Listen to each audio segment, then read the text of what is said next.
तीसरा video lecture लेके मैं अभी चलता हूँ, साथ के साथ ही चलता हूँ। We were discussing the 4 principal biological system on the earth: fisheries, forest, grasslands and cropland. 4 biological system जो इकोनॉमिक ग्रोथ को डिटर्मिन करते हैं उनको हम डिस्कस कर रहे थे और ये एरियाज़ मैंने अभी आपको बताए थे। These 4 systems fulfill our basic needs। ये 4 सिस्टम हमारी बेसिक नीड्स को पूरा करते हैं, इंक्लूडिंग फूड, इनमें भोजन भी आता है। They provide all the raw material for industries, industries के लिए रॉ मटेरियल प्रोवाइड करते हैं, एक्सेप्ट द सिंथेटिक्स, सिंथेटिक छोड़ के जो बनावटी होती हैं वो चीज़ें नहीं, जो बायोलॉजिकल हैं, which are derived from minerals and petroleum. जो मिनरल्स और पेट्रोलियम से डिराइव किए जाते हैं, निकाली जाती हैं, तो वो मटेरियल फॉर इंडस्ट्रीज़ धरती में से ही हमें मिलता है। It is found that these 4 systems reaching at a level, ये माना जा रहा है, ये पाया गया है कि ये जो 4 इकोनॉमिक सिस्टम है ये ऐसे लेवल पे पहुंच रहे हैं which can be called unsustainable, जिसको हम अनसस्टेनेबल कह सकते हैं, जिन्हें सस्टेन करके रखना आगे तक बहुत ही मुश्किल है। It means that this can not be prolonged for further use. इसका अभिप्राय ये हुआ कि इनको हम यूज़ नहीं कर सकते अब। तो तभी दुनिया की जितनी भी गवर्नमेंट्स हैं नॉन सस्टेनेबल जो रिसोर्सेज हैं उनके यूज़ पर बल देती हैं, जैसे सोलर एनर्जी है, इसका यूज़ कीजिए।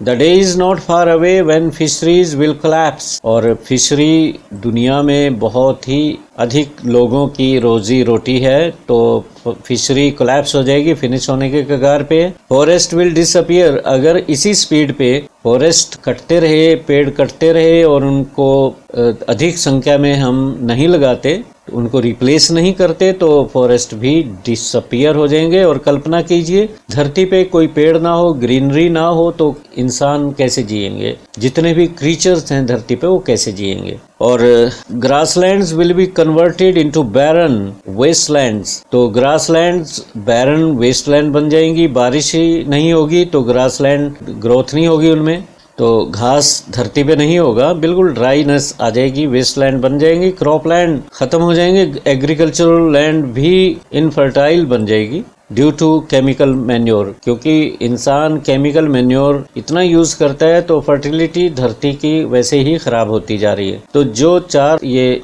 एरियाज हैं ये सारे एक किस्म से ख़त्म होने के कगार पे हैं। ये पिक्चर में आप देख रहे हैं फॉरेस्ट डिसअपियरिंग और डेजर्ट बनते जा रहे हैं। ये फॉरेस्ट कटा, ये पेड़ों का काटना जारी है, और इधर जो फर्टाइल इलाके हैं जहाँ पे फसलें होती हैं वहाँ पे रेगिस्तान बढ़ते जा रहे हैं। Over fishing is being practised in the protein hungry world, दुनिया में एक भूख है प्रोटीन की, लोग प्रोटीन चाहते हैं, तो जितनी भी ओवर फिशिंग हो रही है उससे क्या होता है, ये रिसोर्स जो फिशिंग का ही ख़त्म होता जा रहा है। In poor countries there is a problem of fuel, और उधर गरीब देशों में फ्यूल प्रॉब्लम है, फायरवुड की ज़रूरत पड़ती है, इस वजह से पेड़ों को काटा जाता है, जो फॉरेस्ट हैं वो काटे जा रहे हैं। प्रोवाइड फायरवुड फॉर कुकिंग, तो फ्यूल के रूप में फायरवुड को यूज़ किया जाता है। As a result of all this, इसके परिणाम स्वरूप several species of life are on the verge of extinction, पेड़ों को काटा जा रहा है तो बहुत सी स्पीसीज हैं, बर्ड्स हैं ये, और दूसरे जानवर जो जंगल पे डिपेंड करते हैं, जंगलों में रहते हैं, जंगल ही उनका घर है, तो वो एक्सटिंक्शन के कगार पे पहुंच रहे हैं। तभी तो कहते हैं जानवर जब फॉरेस्ट क्लियर हो रहे हैं, उनको ख़त्म कर रहे हैं, तो जानवर शहर की तरफ भाग रहे हैं और वो मारे जा रहे हैं। In this second paragraph on page 45, page 45 पे सेकंड पैराग्राफ में the writer mentions a very interesting fact, writer बहुत ही इंटरेस्टिंग फैक्ट मेंशन करते हैं, बताते हैं हमें। He says that it's well said that forests precede mankind, mankind follow। इस बात में, इस स्टेटमेंट में ये बात कही गई है कि फॉरेस्ट पहले हुए थे, मैनकाइंड तो बाद में आई थी, ह्यूमन बीइंग बाद में आए, फॉरेस्ट पहले से ही थे यहाँ। It Lay's stress on one thing, ये जो स्टेटमेंट थी एक बात पे बल देती है, that before Mankind took birth on the earth planet, इससे पहले कि ह्यूमन बीइंग धरती पे जन्म ले आए, फॉरेस्ट पहले से ही मौजूद थे। Mankind came there after, mankind बाद में आई, may be after a very very long time, बहुत ही लंबे समय के बाद आई। बट आफ्टर दैट, उसके पश्चात human being started exploiting forest for their personal use, इंसानों ने फॉरेस्ट को अपने व्यक्तिगत यूज़ के लिए एक्सप्लॉइट करना शुरू कर दिया, काटना शुरू कर दिया, यूज़ करना शुरू कर दिया in such a way that it disturbed the whole ecosystem of the earth, कि इस तरीके से दोहन किया जंगलों का कि सारा इकोसिस्टम गड़बड़ा गया। Forest are the shelter house for so many animals, आप जानते हैं कि फॉरेस्ट शेल्टर हाउस है छोटे बड़े जानवरों का। Forest are useful for us in many ways, बहुत से तरीकों से फॉरेस्ट यूज़ होते। The earth fertile land has started changing into desert, क्योंकि भूमि कटाव होता है तो जब फ्लड आते हैं तो पेड़ नहीं रहे, जंगल नहीं रहे, तो जो फर्टाइल सतह है धरती की, क्रस्ट ऊपर की, वो बह जाती है। इस तरह से डेजर्ट बनते जा रहे हैं। Big buildings are being erected by clearing forest for commercial and residential purposes।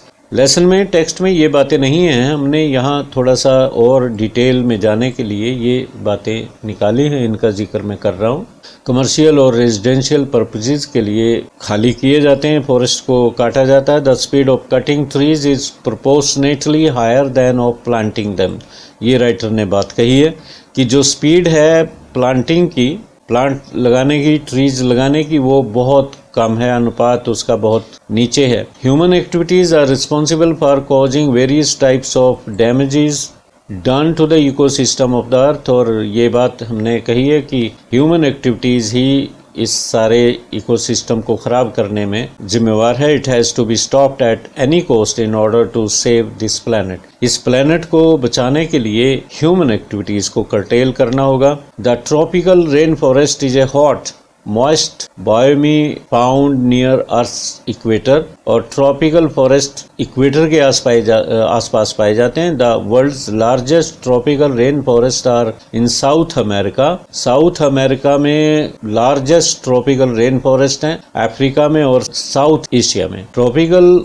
Rain forest receive from 60 to 160 inches of precipitation, means rain that is fairly evenly distributed throughout। तो ये ट्रॉपिकल फॉरेस्ट की तस्वीर आप सबके सामने। The tropical forest have been called the world's ancient patrimony, और tropical forest को दुनिया की पैट्रीमनी कहा गया है, सबसे पुरानी पैट्रीमनी क्या होती है? The property that someone gets from father after his death, तो ये विरासत में मिले हुए खजाने हैं पूर्वजों के। These are eroding at the rate of 40 to 50 million acres a year, एक वर्ष में इरोड कर रहे हैं, डिसअपियर हो रहे हैं। कितने? 40 to 50 मिलियन एकड़, जो एरिया है फॉरेस्ट का 40 to 50 मिलियन एकड़ प्रति वर्ष ये खत्म हो रहे हैं। The author further hints at the dung, और ऑथर फिर जो डंग होता है, गोबर होता है, उसकी तरफ इशारा करते हैं। The natural fertiliser for the soil, soil के लिए जो एक प्राकृतिक ये फर्टिलाइजर है, खाद है। Dung the natural manure for cropland is being used as fuel for cooking, इसे भी कुकिंग के लिए फ्यूल के रूप में यूज़ किया जाता है। आप जानते हैं सड़कों के आसपास ये काऊ डंग वगैरह होते हैं, मिलते हैं, ये ढेर के ढेर आपको दिखाई देते हैं। गांव में तो इन्हें अलग अलग नामों से पुकारा जाता है।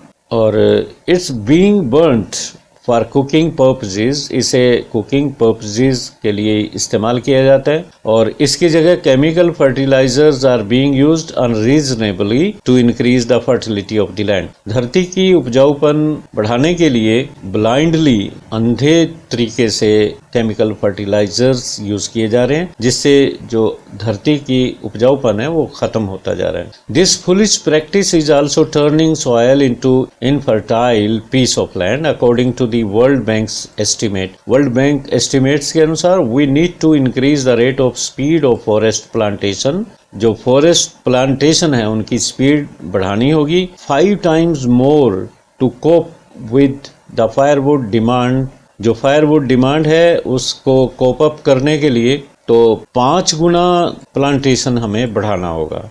On the basis of the stats taken in 2000। ये जो स्टैटिस्टिक्स हैं 2000 के हैं, अब 2022 चल रहा है, तो आप अंदाज़ा लगा सकते हो प्लांटेशन कितनी बार बढ़ाना पड़ेगा हमें, जो फायरवुड यूज़ होती है उसके कितने गुना फायरवुड हमें ये प्लांटेशन हमने करना होगा। तो dear students, in this manner the third video lecture also ends up here. Fourth और फिफ्थ वीडियो लेक्चर लेके मैं फिर आऊँगा। Till then have a nice day. Thank you.